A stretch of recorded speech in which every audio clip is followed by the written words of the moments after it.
ஓம் நமச்சிவாய. உங்கள் எல்லாரையும் அஸ்வஸ்பியா சேனலுக்கு வரவேற்கிறதுல சந்தோஷம் அடைகிறேன். நாம் இன்னைக்கு துலா லக்னத்துக்கு மாரகாதிபதி யார், பாதகாதிபதி யாருங்கிறத நம்ம இன்னைக்கு பார்க்க போகிறோம். முதல்ல மாரகாதிபதினா என்ன, பாதகாதிபதினா என்ன அப்படிங்கிறத நம்ம பார்க்கலாம். மாரகம் அப்படின்னா மரணம்னு அதுக்கு அர்த்தம். மரணம்னா அதுக்காக அந்த அந்த கிரகத்துடைய திசையில் மரணமே வரும்னு அர்த்தம் கிடையாது. மரணமோ இல்லை மரணத்துக்கு சமமான கஷ்டங்களோ வர்றதுக்கு வாய்ப்புகள் உண்டு.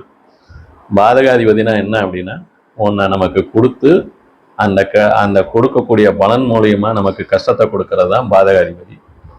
அப்போ இங்கே துலா லக்கணம்ங்கிறது சரலக்கணம்ங்கிற ஒரு வகையை சேர்ந்தது.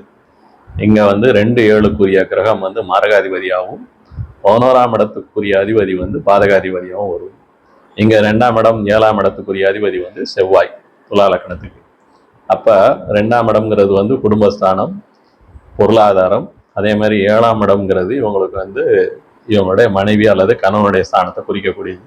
ஸோ இவங்களுக்கு தனிப்பட்ட வாழ்க்கையும் பொருளாதாரத்தையும் குறிக்கக்கூடிய செவ்வாயே அந்த பலனையும் அவங்களுக்கு கொடுக்கும். அதன் மூலியமா மரணமோ மரணத்துக்கு சமமான கஷ்டங்களையோ கொடுக்கக்கூடிய ஒரு வலிமை உள்ள ஒரு கிரகம் செவ்வாய். இங்கே அதே மாதிரி 11ஆம் இடம் சூரியன். இங்கே சூரியன்ங்கிறது லாபஸ்தானாதிபதி. இப்போ லாபம்னா என்ன, வருமானத்தை குறிக்கக்கூடியது.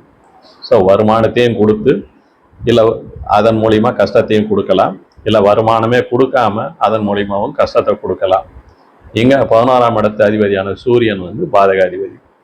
பொதுவாக துலா லக்கணத்துக்கு இந்த 2 கிரகம், அதாவது செவ்வாயும் சூரியனும் ரொம்ப நெருக்கமான சேர்க்கையோ இல்லை பார்வைகளோ இல்லாமல் இருக்கிறது நல்லது.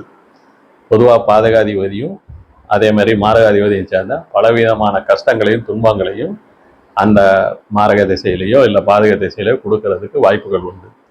அதே மாதிரி இந்த 2 கிரகங்களும் மற்ற அதாவது தீய கிரகங்கள், துலா லக்கணத்துக்கு 6ஆம் இடத்துக்கு அதிபதியான குரு ஒரு தீய கிரகம்.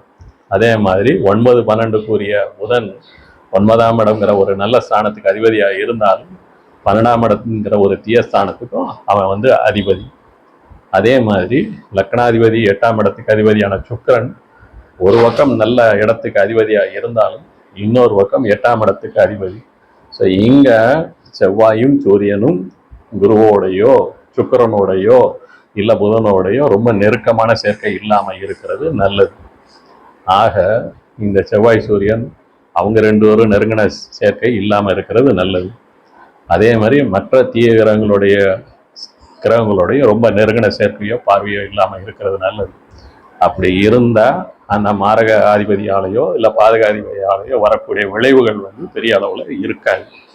அதே மாதிரி இந்த செவ்வாய் சூரியன் நல்ல இடங்களான 1ஆம் இடம், 4ஆம் இடம், 5ஆம் இடம், 9ஆம் இடம், 10ஆம் இடம், இந்த மாதிரி நல்ல இடங்கள்ல இருந்தால் இந்த கிரகத்தினால வரக்கூடிய தீய பலன்களும் பொதுவாக கட்டுக்குள்ளே இருக்கும். இது துலா லக்கணத்துக்காரங்களுக்கு ரொம்ப நல்லது. ஸோ இது போன்ற மேலும் பல நல்ல பதிவுகளை வரக்கூடிய காலங்களில் நம்ம பார்க்கலாம். நன்றி, வணக்கம்.